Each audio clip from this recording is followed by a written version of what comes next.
Bismillahirrahmanirrahim. Assalamualaikum warahmatullahi wabarakatuh. Waalaikumsalam warahmatullahi wabarakatuh. Nggih. Jadi mara atur tiang sa julung malam nika insyaallah julung malam sekali gitu. Sekarang kita akan bahas 3 hal penting pada diri kita ini. Dan ini yang harus kita mujahadahkan.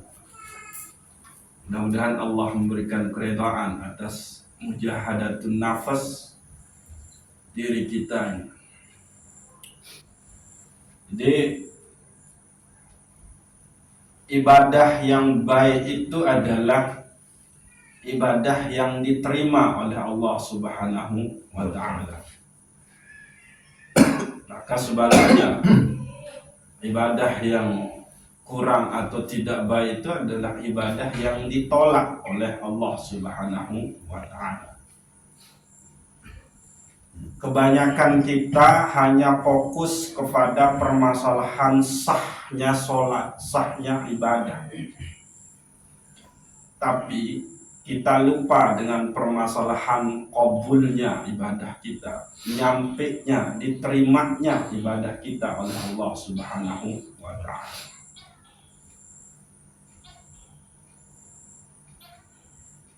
Maka saking dia qabul ini agak rahasia, diterima atau tidaknya ini adalah permasalahan rahasia. Dan itu hanya Allah Subhanahu wa ta'ala yang tahu apakah kita diterima atau tidak.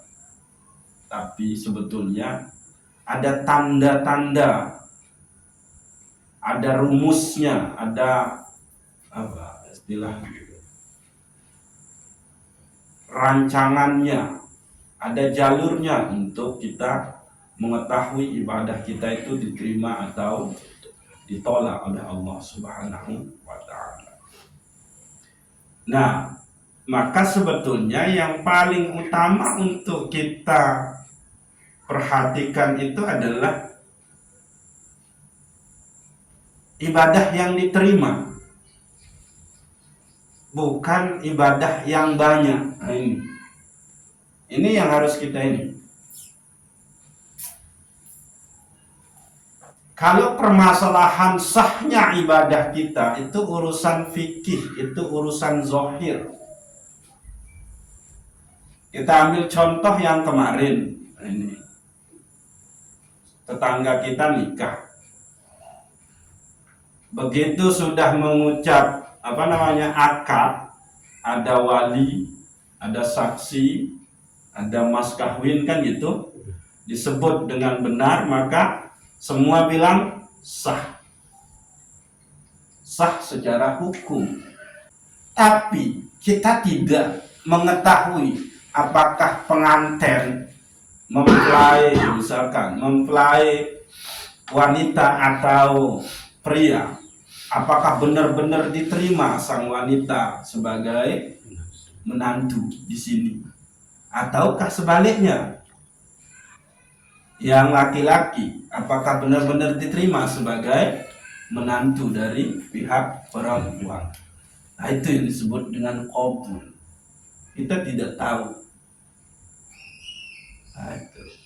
Nah, maka ibadah yang bagus itu adalah ibadah yang diterima. Dan untuk mengetahui diterima atau tidaknya ibadah ini, itu ilmunya cuma satu, yaitu ilmu tasawuf. Kenapa? Karena yang penerimaan dengan penolakan itu ada di sini sebetulnya. Oke. Nah, maka di dalam Al-Hikam Ibnu Athaillah As-Sakandari ke-46 dinyatakan bahwa innal ibadati allati yu'abdiha abdu Kas-sholah masalan, innama tutahaqqaqu fiha al-husnu was-sholah bihaisu maqbulatan takunu indallah. Innal ibadati allati yu'abdiha abdu, maka sesungguhnya ibadah yang ditunaikan, dijalankan oleh seorang hamba, kas sholah masalah, seperti sholat misalnya, innama tutahaqqaqu fiha al-husnu, bahwa ibadah itu akan dikatakan bagus apabila diterima oleh Allah Subhanahu wa ta'ala. Was-sholah bihaisu maqbulatan takunu indallah. Jadi ibadah itu dikatakan dia bagus, dikatakan dia baik, bihaisu maqbulatan takunu indallah, apabila ibadah itu diterima, dalam keadaan diterima oleh Allah Subhanahu wa ta'ala. Harus dibedakan antara diterima dengan nyampe, sampai. Nah, ini wusul dengan qabul itu beda. Wusul itu sampai, qabul itu diterima. Orang yang sudah sampai di rumah saya itu belum tentu saya terima. Contohnya Pak Adam misalkan, dia sudah sampai di depan gerbang itu, dan dia nelpon, dia bilang, Pak, saya sudah di depan rumah. Nah, sah itu belum tentu wusul. Wusul belum tentu nyampe, diterima. Tapi kalau sudah diterima, sudah tentu dia nyampe, sudah tentu dia sah. Itu dia. Jadi poinnya di situ. Bagaimana ibadah ini supaya dia diterima. Nah, jadi kita ulang ya, biar ini. Innal ibadati allati yu'abdihal abdu kas-sholah masalan, innama tutahaqqaqu fiha al-husnu was-sholah bihaisu maqbulatan takunu indallah. Bahwa ibadah yang dikerjakan oleh seorang hamba itu seperti sholat, itu bisa disebut dengan ibadah yang baik, yang bagus apabila ia diterima oleh Allah Subhanahu wa ta'ala. Nah, lalu bagaimana ibadah ini supaya dia diterima? Katanya bahwa ibadah yang diterima itu adalah ibadah yang dikerjakan dengan ikhlas. Tapi yang bicara seperti ini itu adalah ustadz yang ngajarkan fikih, yang nggak bisa nembus. Karena sudah jelas fikih itu permasalahan zahir, berarti dia berbicara permasalahan syarat sah. Sehingga pembahasan tentang ikhlas itu tidak bisa nembus. Kenapa? Karena emang bukan ilmunya tempat dia kaji. Dia pakai ilmu fikih untuk berbicara tentang permasalahan ikhlas yang nggak bisa nyampe. Ikhlas itu pembahasan di dalam ilmu tasawuf. Nah, maka ibadah yang nyampe, yang diterima oleh Allah Subhanahu wa ta'ala, yakni ibadah yang bagus, ibadah yang baik, itu adalah wadzalika bitawakkuril ikhlas wa huduril qalbi was-safa minal ujub war riya wa ghairiha minal afat. Maka ibadah yang baik, yang bagus, yaitu ibadah yang diterima oleh Allah Subhanahu wa ta'ala apabila di dalamnya itu ada ikhlas.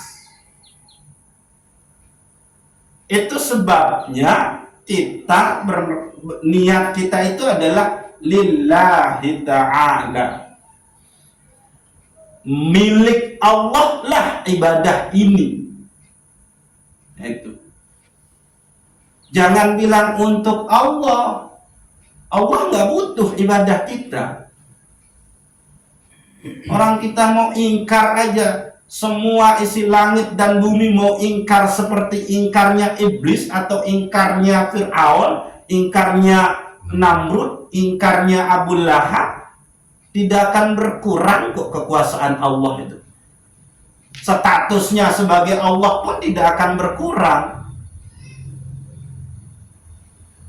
Dan mau setaat Nabi Muhammad Sallallahu Alaihi Wasallam, semua isi langit dan bumi ini pun tidak akan bertambah sedikit pun kekuasaan Allah.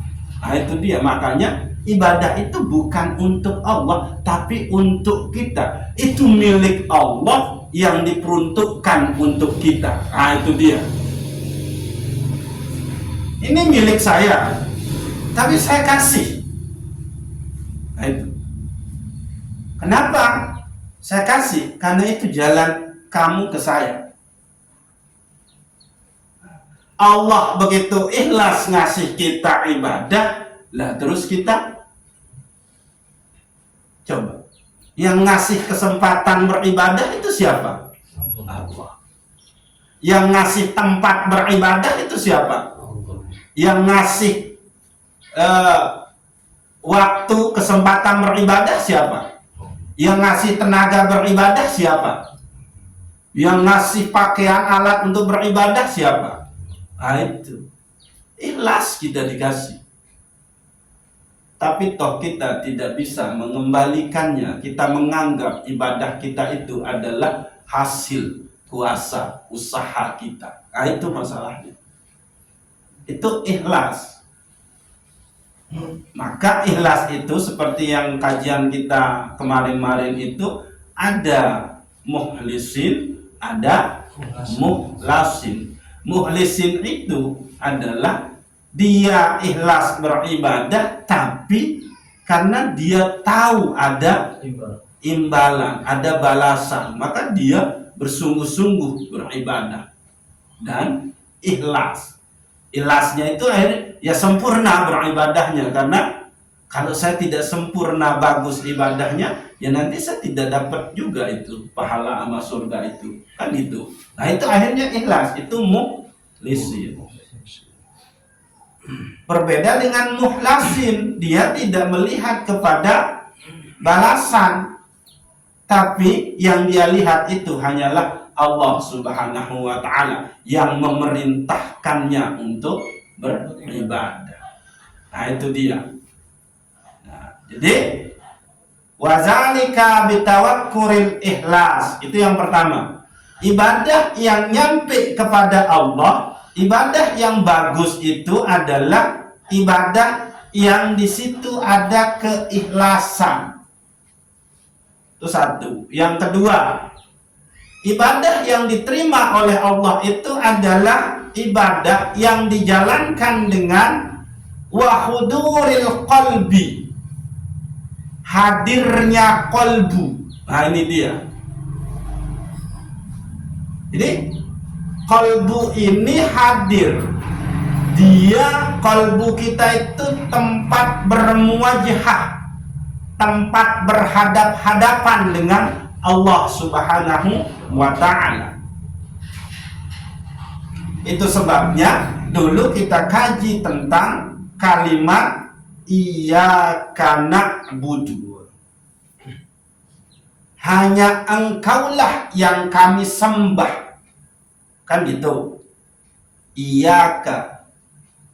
Berarti kalau engkau, kalau kamu, kalau sida, kalau pelunggu, berarti ini Yang kita sebut engkau itu ada di mana? Ada di hadapan kita. Berarti di dalam sholat itu haruslah menghadirkan qalbu supaya dia bermuwajahah dengan Allah yang kita sebut iyyaka na'budu. Hanya engkaulah wahai Allah yang kami sembah. Berarti dia ada di hadapan kita. Tapi jangan dibayangkan dia ada di hadapan kita seperti ini, tidak. Tuh kan? Nah, maka di dalam hadis Rasulullah Shallallahu Alaihi Wasallam juga disebutkan, la sholata illa bihuduril qalbi. Tidak dikatakan sholat kalau tidak menghadirkan qalbu. Nah, tapi hadis ini nanti ada pemaknaan yang berbeda oleh Syekh Sultanul Aulia, Syekh Abdul Qadir Jailani. Nah, jadi kalau beliau memaknai hadis ini dengan itulah dia sholat daim. Hadis ini qalbu, ya, itu dia. Qalbu yang senantiasa ingat menyebut kepada Allah Subhanahu wa Ta'ala. Nah, itu dia ada dua. Tadi ibadah yang diterima itu adalah ibadah yang pertama ikhlas. Yang kedua ibadah yang menghadirkan qalbu. Itu ya. Jadi tidak bisa kita sholat kalau tidak bisa kita beribadah kalau tidak bisa menghadirkan qalbu. Itu sebabnya kunci dari ibadah itu adalah di niat. Niat itu ada di mana? Di qalbu. Nah, itu. Paling enggak ya kita sampai di situ sudah dulu. Menghadirkan qalbu dalam bentuk kita berniat. Itu yang kedua, wa huduril qalbi. Lalu yang ketiga itu adalah wassafa minal ujub warriya wa wairiha minal afat. Dan bersih dari ujub, riya, dan yang sejenisnya. Jadi yang bisa diterima ibadah itu yang ketiga itu adalah kalau kita beribadah itu bebas suci dari unsur ujub. Ujub ini harus dipahami benar-benar. Ujub ini sangat dibahas dengan detail di dalam tasawuf. Sangat ditekankan pembahasan ujub ini di dalam tasawuf. Sehingga misalkan kita ambil contoh Syekh Nafis Al-Banjari. Itu bahkan menyebutkan kalau ada ujub di dalam diri kita, membangga-banggakan diri kita yang merasa mampu melakukan ibadah itu ujub. Kita yang merasa mampu bilang usolli fardhu, kita yang merasa mampu berwudu, kita yang merasa mampu angkat tangan sambil bilang Allahu Akbar, itu ujub. Maka inilah yang menjadi penyebab gugurnya perjalanan kita menuju Allah melalui ibadah kita itu. Nggak akan bisa diterima.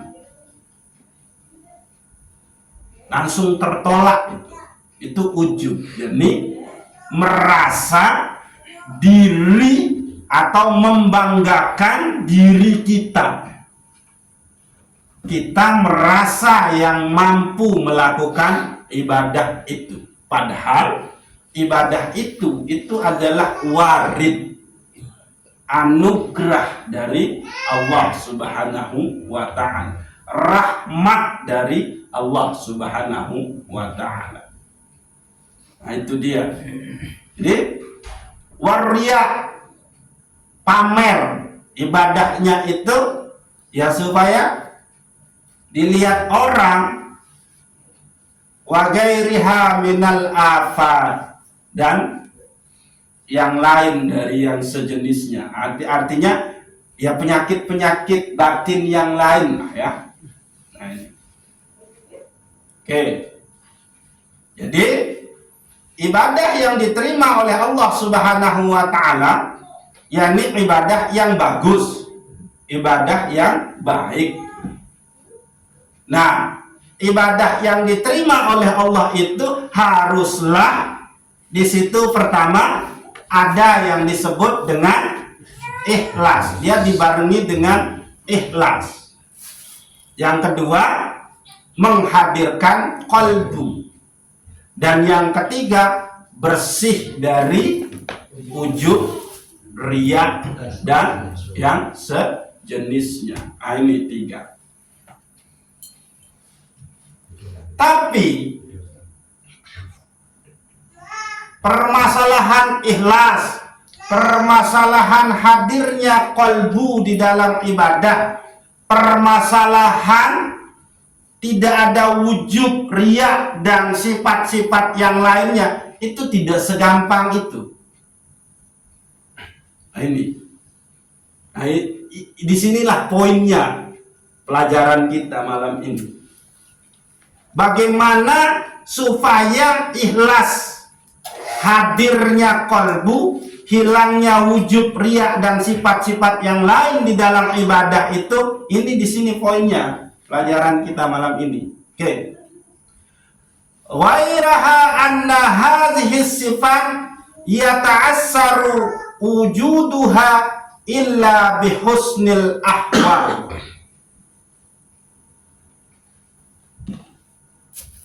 Untuk bisa mendapatkan untuk dia ada yang namanya ikhlas, hadirnya qalbu di dalam ibadah, terus hilangnya wujud, riya, dan sifat-sifat yang lain itu bergantung kepada baiknya ahwal, bagusnya keadaan yang ada di dalam qalbu kita. Nah, ini dia. Itu sebabnya kemarin itu disebutkan bahwa amal zohir itu tabi'atun li ahwalil qulub. Amal zohir itu mengikuti keadaan-keadaan qalbu. Nah, jadi agar ikhlas itu ada, agar qalbu itu hadir saat sholat, hilangnya wujud, riya, dan sifatnya, maka itu bergantung kepada keadaan qalbu, ahwal. Nah, ini dia. Mana yang disebut dengan ahwal di dalam qalbu itu? Nah, ini. Maka para ulama tasawuf itu menyebutkan yang disebut dengan ahwal itu kana mahabbatillahi ta'ala was-sauqi ilaih wal haibati minhum. Yang disebut dengan ahwal atau keadaan di dalam batin itu adalah, di antaranya itu adalah cinta kepada Allah Subhanahu wa ta'ala. Lalu yang kedua, was-sauqi ilaih, rindu kepada Allah Subhanahu wa ta'ala, wal haibati minhu, yaitu segan, takut kepada Allah. Inilah 3 ahwal keadaan batin yang harus ada supaya ikhlas itu bisa tumbuh, Qalbu itu hadir di dalam ibadah, ujub riya itu hilang. Kalau sudah ada ahwal, mana ahwal yang ada itu? Cinta kepada Allah. Ya kalau orang sudah cinta itu, maka dia ikhlas memberi, dia ikhlas mengerjakan sesuatu.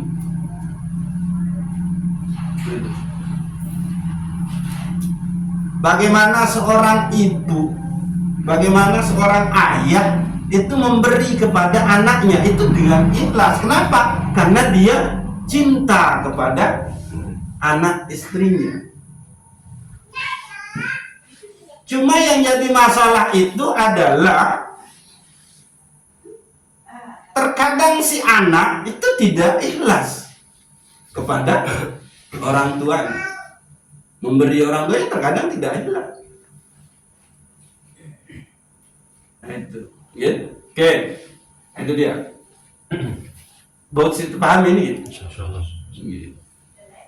Nah, yang kedua harus ada keadaan qalbu dalam bentuk rindu. Nah, ini. Terkadang rindu itu lebih dari cinta. Orang cinta itu terkadang nggak rindu, tapi kalau udah rindu itu udah mesti dia itu cinta. Kita rindu untuk berjumpa dengan Allah nanti di akhirat. Lalu yang ketiga, wal haibati minhum, rasa segan. Segan itu di situ ada rasa malu, tapi juga ada rasa takut, itu segan. Maka disebutkan dengan haibah. Berbeda dengan khauf, takut. Takut itu belum tentu ada rasa segan di situ. Atau berbeda dengan yahsya. Jadi supaya ikhlas, hadirnya qalbu, bersih dari sifat wujub riya, itu kuncinya itu harus ada ahwal, keadaan di dalam qalbu. Apa keadaan itu? yakni cinta kepada Allah, rindu kepada Allah, dan segan kepada Allah Subhanahu wa ta'ala. Nah, itu dia. Nah,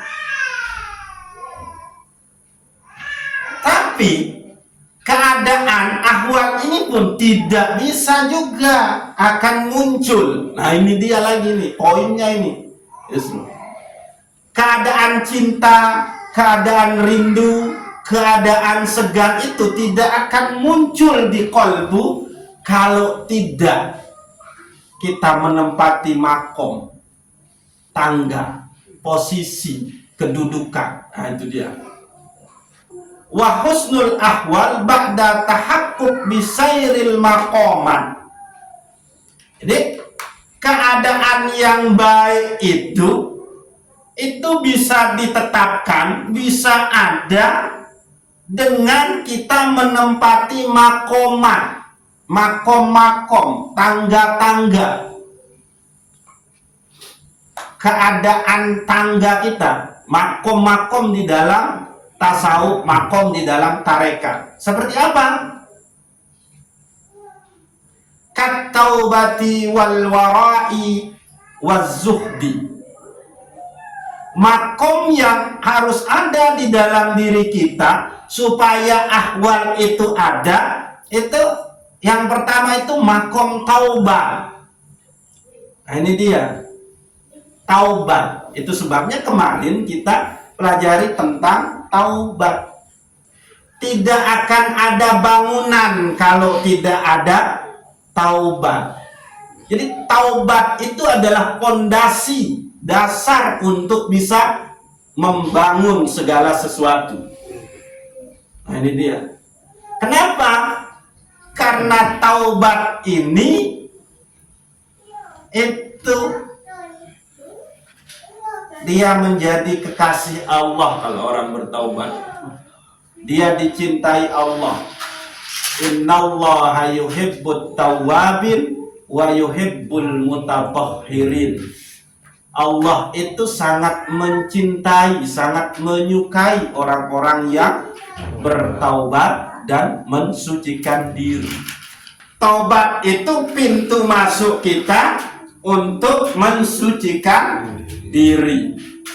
Kalau sudah suci, maka kita menjadi kekasih Allah. Kalau kita sudah menjadi kekasih Allah, dicintai oleh Allah, maka kita akan dikasih yang namanya rahmat, taufik, hidayah, dan inayah. Kalau sudah dikasih taufik, hidayah, dan inayah, maka disitulah kita akan menemukan diri kita yang sejati. Yaitu siapa? Dia yang mengenal Allah di dalam beribadah. Nah, ini dia. Maka berlakulah firman Allah di situ. Wa ma khalaqtul jinna wal insa illa liya'budun. Tidaklah aku ciptakan jin dan manusia melainkan untuk illa liya'budun. Illa liya'budun itu tafsir temaknai si Ibnu Abbas yang dinukil oleh Imam Al-Qusairi di dalam kitab Risalah Al-Qusairiyah. Illa liya'budun bimakna illa liya'rifun, kecuali untuk menyembah. Nah, untuk menyembah ini itu dimaknai dengan illa liya'rifun, kecuali untuk mengenal Allah. Karena tidak mungkin engkau bisa menyembah kalau engkau tidak mengenal yang engkau sembah.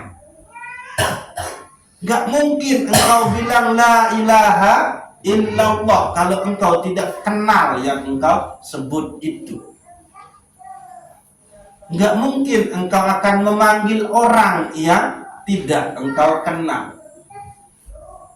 Dan nggak mungkin engkau memberi orang yang tidak engkau kenal. Tapi kenapa kita memberi kepada orang yang datang minta ke kita sedekah?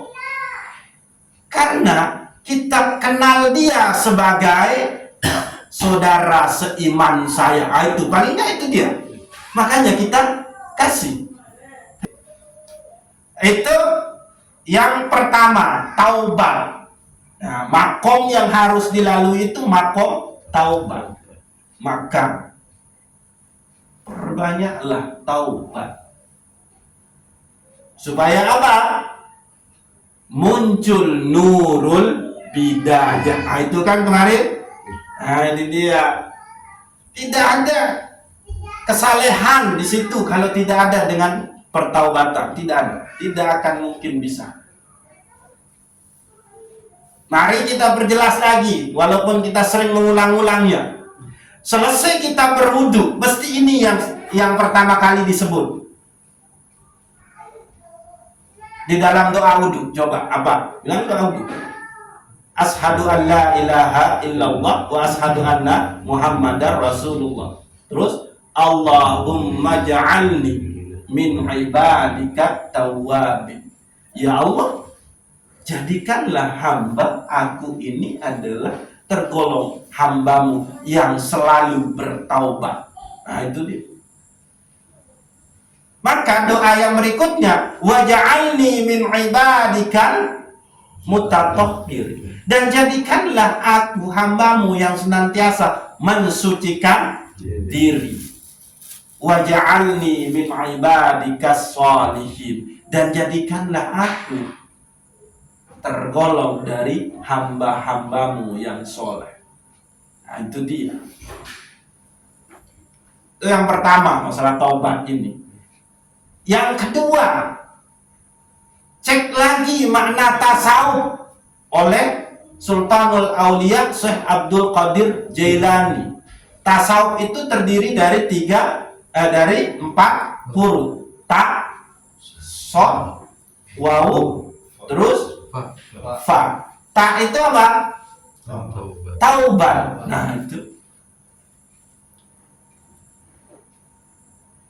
Itu sebabnya orang kalau pindah agama dari agama lain menuju agama Islam, maka dia harus mandi taubat. Nah, itu pintu masuk itu. Atau kemarin orang mau nikah aja dia dibimbing untuk beristighfar. Astagfirullahaladzim, astagfirullah, kan gitu. Nah, ini dia. Nah, terus berarti saufi, suci.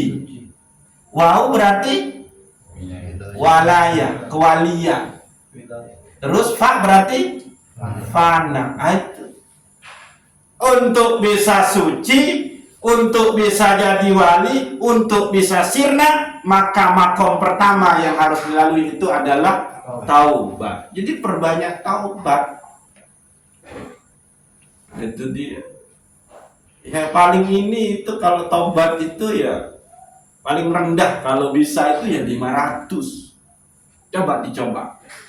Kita melakukan taubat tuh Pak Guru di waktu malam hari atau di siang hari? Kapan aja, Pak. Pokoknya Iya. perbanyak gitu ya. Iya, perbanyak aja. Zikir. Nah, astagfirullahalazim wa atubu ilaih, itu zikir. Istighfarnya itu, kalimat istighfarnya. Tapi taubatnya itu adalah penyesalan. Tidak lagi melakukan itu. Tapi dalam bentuk zikirnya taubat itu dengan mengucap astagfirullahaladzim. Nah, itu dia. Perbanyak itu supaya glowing kalbu kita. Oke. Itu yang pertama. Jadi untuk bisa mendapatkan keadaan, apa tadi keadaan? Cinta, rindu, segan kepada Allah, itu haruslah menempati makom pertama, yaitu taubat. Yang kedua, harus menempati makom wara. Wara ini apa? Hati-hati. Nah, ini kita sering keledor. Seperti contoh kemarin, kita tidak hati-hati di dalam apa? Mengajak mertua kita ngopi. Nah, itu bahaya itu. Karena kita sudah tidak beradab tadinya. Mak ngopi nih. Nah, itu dia. Wah, ngopi apa? Ah, itu dia. Itu enggak hati-hati itu. Apalagi marah. Enggak hati-hati kalau ngomong. Ada jadi besar, ada jadi bokok, ada jadi kurus. Ah, itu enggak hati-hati itu. Apa lagi? Itu warak itu. Sepele. Itu sebabnya saya mendahulukan mencontohkannya itu, karena ini kaji ini. Hati-hati. Kalau bahasanya alumni di sini itu Mr. Simahun fi wujuhihim min asari sujud, itu hati-hati. Lagu ini ya sendiri tuh hati-hati. Oke, itu warak. Sikap hati-hati. Mana ternyata ngerawas sambil ngopi itu asadik. Unimu betul udah dekat sama ngopi. Itu tidak hati-hati. Oke. Walaupun tidak tersinggung orang, yang jelas mulut kita sudah mencerminkan ketidakhati-hatian. Itu masalah. Jadi terlepas orang tersinggung atau tidak, sebetulnya ini harus dijaga supaya dia tidak sembrono ngomong.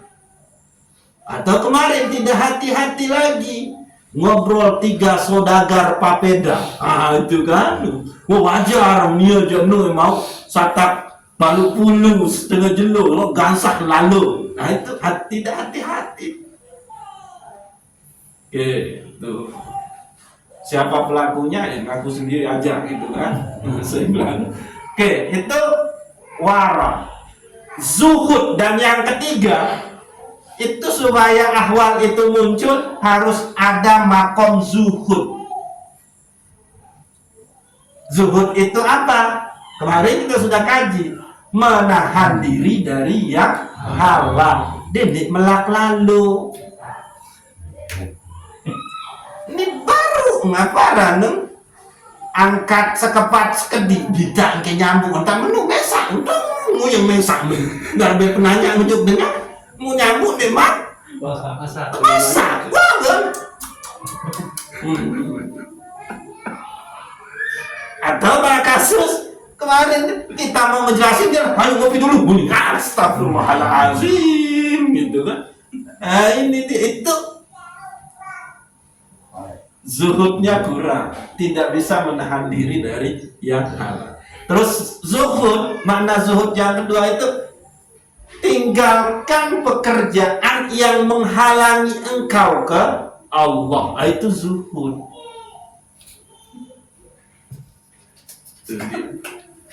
Ini itu tulik balik itu asyadinya kengembang arah dengan tun engkos apa ranu botol bensin berwarna sedot terus hanya kan kembang. Ya Allah, itu nggak zuhud itu. Bukannya zuhud meninggalkan dunia apa yang enggak. Zuhud itu engkau menahan diri dari yang halal dan tinggalkan pekerjaan dunia yang menghalangi engkau kepada Allah Subhanahu wa ta'ala. Itu zuhud. Nah, cuman zuhud ini oleh Ibnu Abbas dijelaskan kayak ini. Dan ini kita ambil dari kitab Nashihul Ibad Syekh Imam Nawawi Al-Bantani. Zuhud itu terdiri dari 3 huruf kata Ibnu Abbas, yaitu zai, terus apa? Ha dan da.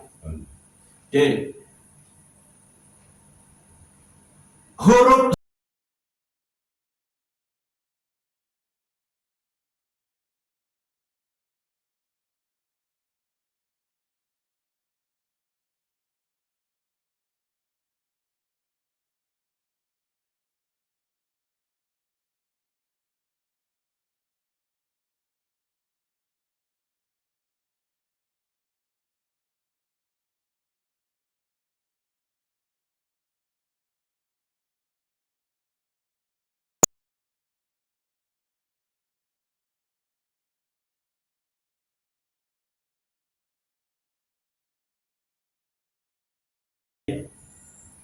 Nah, lalu yang kedua huruf apa? Ha. Ha itu berarti hudal liddin. Huruf ha, hudal liddin. Petunjuk agama. Nah, itu. Oke. Jadi kalau orang zuhud itu, kalau orang sudah lebih mementingkan akhirat, maka dia akan diberikan petunjuk oleh Allah untuk menjalani, untuk bisa menghimpun bekalnya nanti di akhirat. Makanya disebut hudal liddin, petunjuk di dalam agamanya itu dia dapat. Oke. Lalu yang ketiga itu dal, yakni dawamun alat ta'ati. Dia tetap di dalam ketaatan kepada Allah Subhanahu wa ta'ala. Itu makna hurufnya. Sedangkan makna istilah zuhud, nah ini beda nih. Baru makna huruf. Makin sekarang itu makna yang terkandung di dalam kalimat zuhud, yakni zai berarti tarkuz zina, meninggalkan perhiasan-perhiasan dunia. Wa ja'alna ma'alal ardi zinatan laha. Dan kami jadikan semua yang ada di bumi ini perhiasan. Nah, itu dia. Kalau orang sudah cinta dengan perhiasan, itu hiasan ini, maka ya sudah, dia akan hubud dunia. Lalu tarkul hawa, meninggalkan hawa, syahwat, hawa nafsu. Lalu dal itu tarkud dunia, meninggalkan dunia. Itu tadi kita lebih condong kepada akhirat. Nah, itu yang ketiga, zuhud. Masih ketiga, sabar. Jadi kalau mau mendapatkan ahwal, rasa cinta, rasa rindu, terus rasa segan kepada Allah itu, maka itu harus dengan menempati 3 makom, yakni makom taubat, makom wara, makom zuhud. Bermingentang melak lalu kita itu makan padahal kita tidak lapar, hanya kepingin aja. Nah, coba mulai sekarang itu saat ini dia menoleh ngaji ini manahan padahal dia lapar bakal orang. Enggak bisa itu. Itu sebabnya Imam Syafi'i itu berkata, gitu, man ahabba ayyattahillah qalbahu wa yunawwiruhu fa'aqillatul akal. Barang siapa yang kepingin Allah bukakan pintu kalbunya dan diberikan cahaya kepada kalbunya, maka 1, dia harus sedikit makan. Jangan banyak makan. Karena kita nanti takut dengan muncul penyakit mah. Ya. Maka makanlah yang sering. Tapi jangan banyak. Nah, itu dia tuh. Kelemak makan setengah senduk. Wah, itu ada cukup. Jam balu. Bare jam 11 balik semenu. Bare jam 2 balik. Jam 5 balik. Nah, itu. Pokoknya jangan sampai kenyang. Silakan sering, tapi jangan banyak. Itu dia. Induknya obat itu sedikit makan. Nah, itu dia. Oke. Nah, jadi tidak akan ada keadaan cinta, keadaan rindu, keadaan ngantok kalau tidak menempati makom, yakni taubat, wara, zuhud. Ini ujian nih. Kita kaji yang luar biasa ini di tengah-tengah kengantukan kita. Lanjut, ya. Faman tahaqqaqa bi maqamit taubah razaqahullah al-hal mahabbata ilai. Barang siapa yang menempati makom taubat, maka Allah akan kasih keadaan cinta. Ini dia nih. Kalau kita sudah bertaubat, maka Allah akan kasih keadaan cinta. Ya sabar dulu. Innallaha yuhibbut tawwabin. Dia ulang. Faman tahaqqaqa bimaqamatit taubah razaqahullah al-hal mahabbatallahi. Orang yang berada di makom taubat, maka Allah akan kasih keadaan cinta. Oke. Wa man tahaqqaqa bimaqamil wara razaqahullah al-hal as-sauqi. Barang siapa yang berada di makom wara, maka Allah akan kasih keadaan rindu. Wa man tahaqqaqa bimaqamiz zuhdi razaqahullah al-hal haibata minhu. Kalau orang itu sudah menempati makom zuhud, maka Allah akan kasih keadaan segan. Itu. Oke, jadi tuh.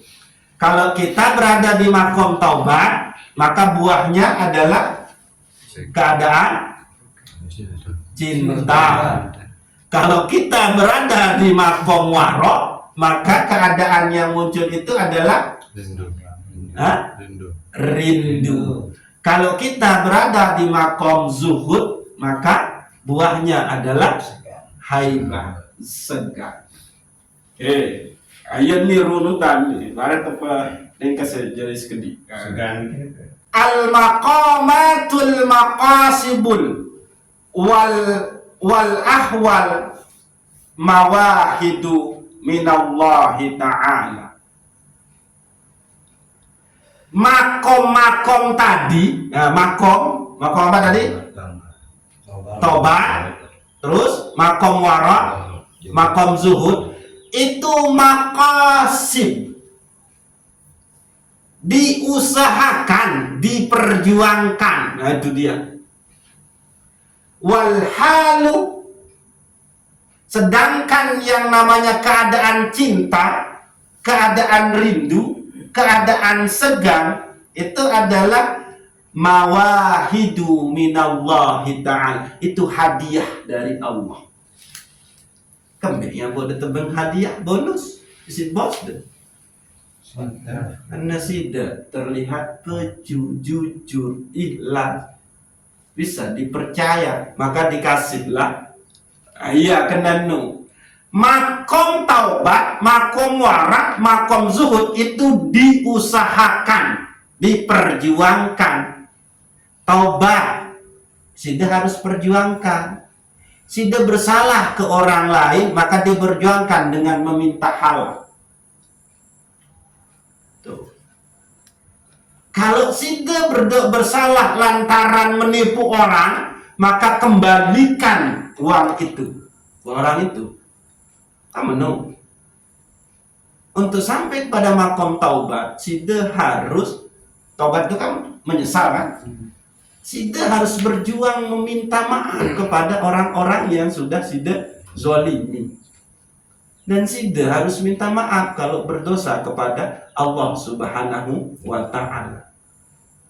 Itu yang disebut dengan diperjuangkan. Untuk bisa istighfar 500, itu diperjuangkan.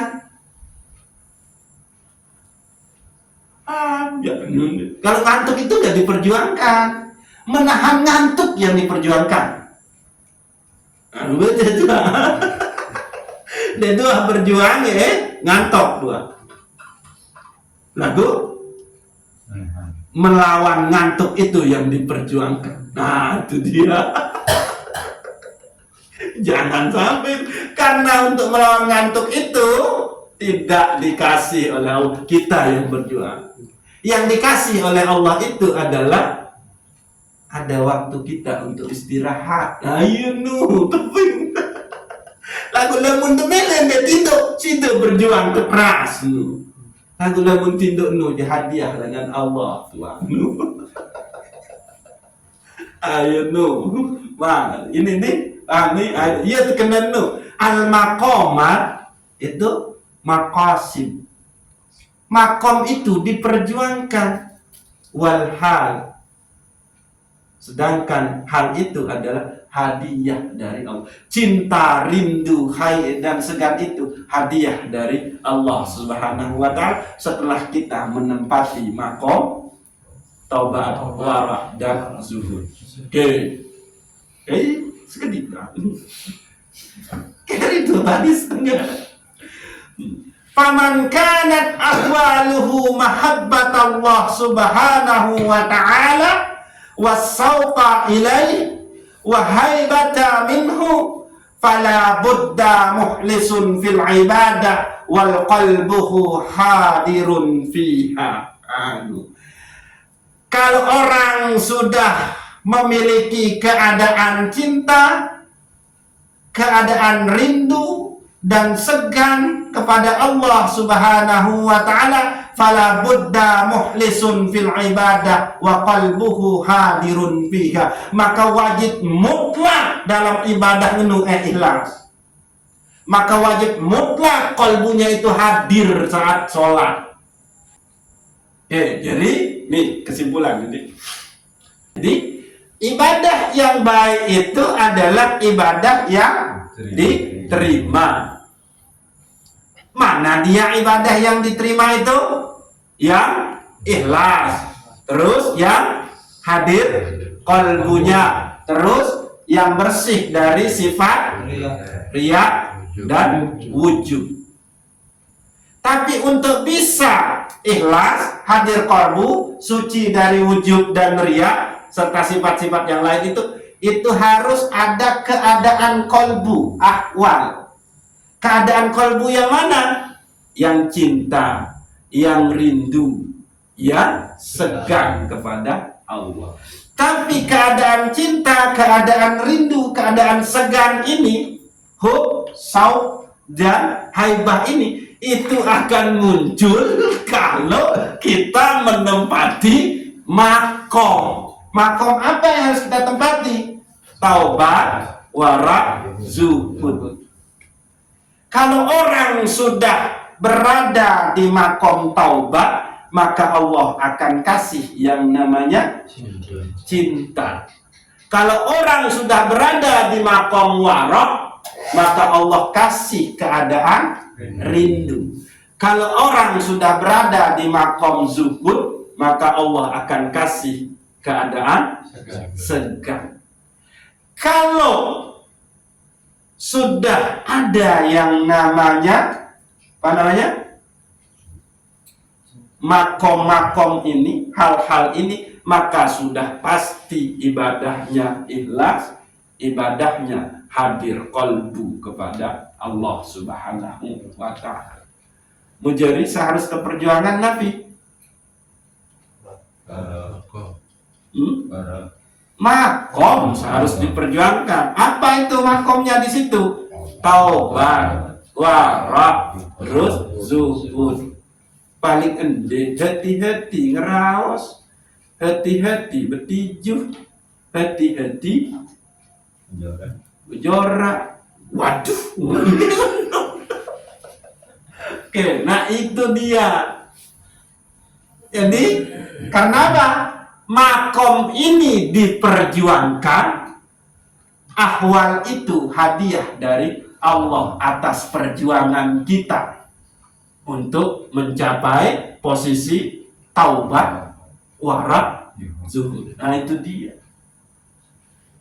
Maka kalau sudah mau ibadahnya diterima, kuncinya itu tadi. Berjuanglah untuk bisa berada di makom taubat, hati-hati dan zuhud. Nah iya kuncinya. Jadi target kita itu adalah ibadah yang diterima. Itulah ibadah yang bagus, itulah ibadah yang baik. Itu sebabnya jangan remehkan ibadah sholat yang cuma 2 rakaat itu. Tapi kalau itu yang diterima oleh Allah, maka yang kita dapat itu melebihi isi langit dan bumi kalau sholat sunat qabliyah sebelum subuh. Terus kalau orang berzikir la ilaha illallah sekali nih, tapi ini diterima oleh Allah, maka diampuni dosanya itu 4.000 dosa diampuni. Maka pelajari ilmu qabulul ibadah, yaitu ilmu tentang diterimanya ibadah. Jangan untuk ini ya. Kalau sudah diterima, ya sudah akan tambah banyak ibadah kita. Kenapa? Karena kita punya cinta, kita punya rindu, kita punya rasa segan kepada Allah. Maka akan terus banyak ibadah kita. Nah, itu dia. Oke. Jadi silakan. Kalau mau ibadah diterima, maka tempati makom. Makom apa? Taubat, warak, zuhud. Dan gak repot kok. Oke, wallahu a'lam bishawab. Assalamualaikum warahmatullahi wabarakatuh. Waalaikumsalam warahmatullahi wabarakatuh. Al-Fatihah. Iya.